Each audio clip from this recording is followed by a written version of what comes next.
Treadmills or dreadmills, love them or hate them, which camp are you in?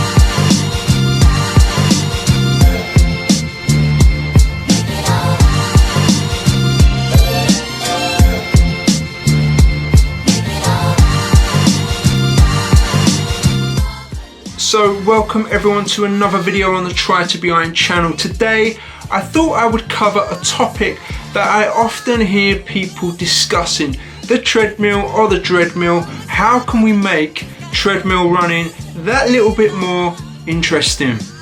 So I think it's fair to say that going for a run sometimes without having to worry about pace, heart rate zones, intervals, it's fairly pleasurable. You know, sometimes I actually really enjoy doing just that.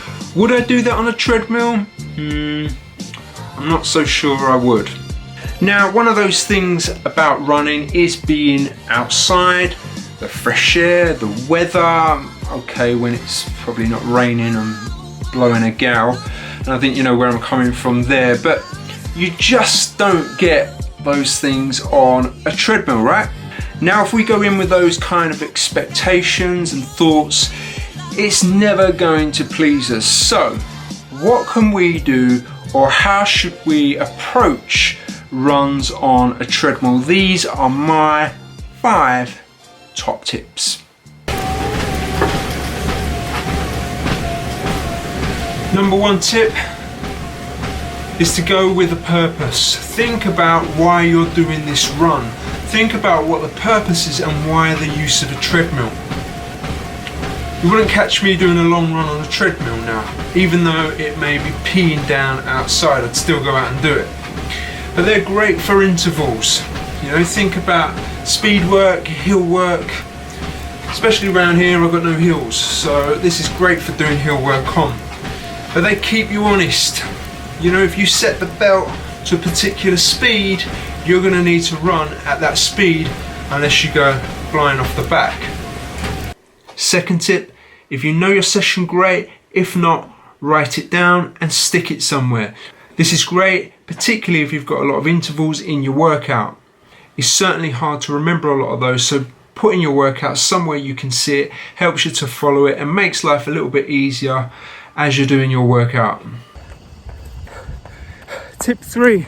I'm going to slow down for this. You catch me on my long run and you can see my long run is not on a treadmill. But tip 3 is all about workout time.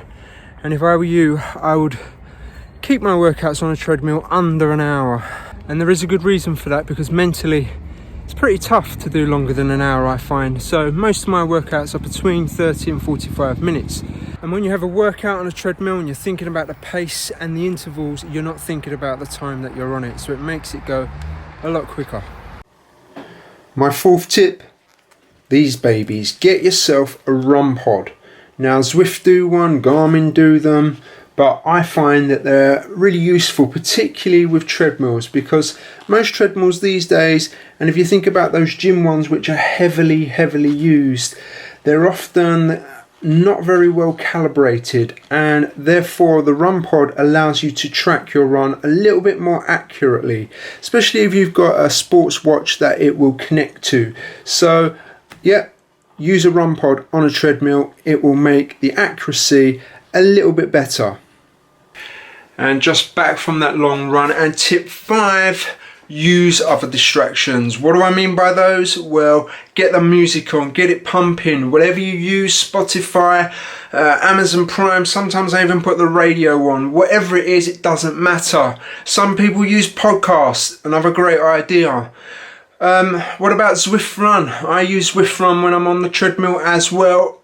All these things will make the treadmill run that little bit more bearable and your time pass by. So there you go guys, those are my top tips to make the treadmill less like the dreadmill. It'd be great to hear your comments on the subject, and maybe you've got some top tips as well. Do drop them in the comments box below because it'd be good to hear from you. And if you've enjoyed today's video, do give me a thumbs up. As always, thank you for watching, and if you're new here, hit that subscriber button because every little bit helps and it is most appreciated. And I will see you probably in the week.